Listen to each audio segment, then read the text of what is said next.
Okay, I'm talking with Richard. Richard, thank you for sharing. Can you give the short version of the long-term-ish kind of struggle with anxiety that you have had? Sure. I mean, my struggles with anxiety probably, date back 20 years, largely, focused around things that probably grew out of relationships with my dad or other authority figures in my life. I think a lot of my anxiety earlier on grew out of dealing with authority figures and not really knowing how to properly understand my own boundaries and my own sense of worth in dealing with authority figures. So I would tend to let that create a lot of anxiety, and that was combated in a variety of ways as I dealt with it over the years. But I think that was probably the initial starting point, just the impact of authority figures in my life. Now, you struggled with this for a long time. How did this impact you in terms of your mood, your feelings of well-being, self-esteem, other aspects of your life? In dramatic ways. And when I was first trying to come up with ways of coping with this, I remember, coming out of college is where I probably felt the biggest impact of it, where the anxiety grew and grew over time. And the way I learned to deal with it is I got very much into the positive thinking, self-help movement, where I was really trying to just keep myself above water. And I did that through, every motivational technique, you hear about, from affirmations to, programming my subconscious, anything that I can do to kind of stay above the fray. But I always felt like the other shoe can fall at any time. And I felt in many ways I lived a very inauthentic self, why I was trying to battle these things, because I was trying to come off as positive and assertive and in control, where, the dark secret was that I was anything but that. I have two basic questions more for you. With all of the self-help programs you enlisted in and previous therapy, etc., what was the major thing that was not working? Self-acceptance.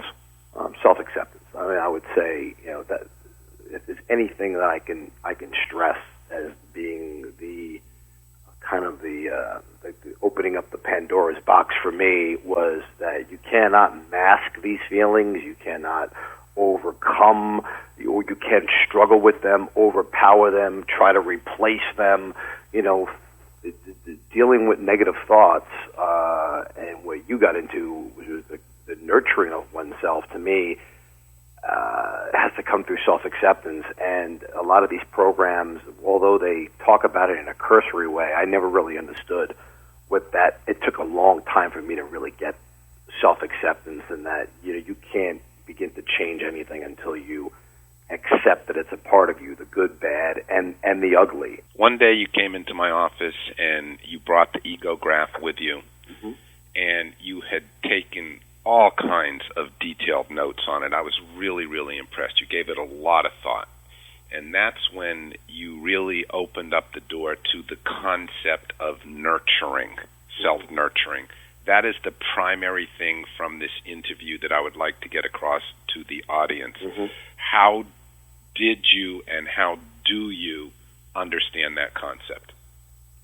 Well, it was funny because I remember when we got into nurturing, we got into that concept, I called you one day and I said, I don't know how to nurture. I don't know how to nurture myself. How do I do it? Because I was so used to being driven by the critical content in my life, and that being, I always thought that was being like a motivator. I was worried that not having that critical driver would make me less effective or make me less motivated. So the idea of turning that around and nurturing was a very, very new thing for me, and it seems so simple, but it's not. It's one of the most difficult concepts I've struggled with, and nurturing to me, when I distill it down to its core, is that self acceptance. And when I say self acceptance, getting in touch with,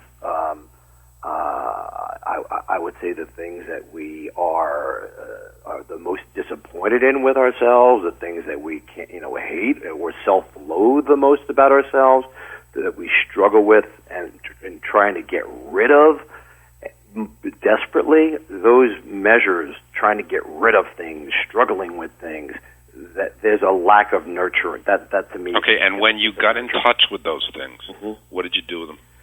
I understood them. I accepted them at the core, meaning I made an agreement with myself that I would no longer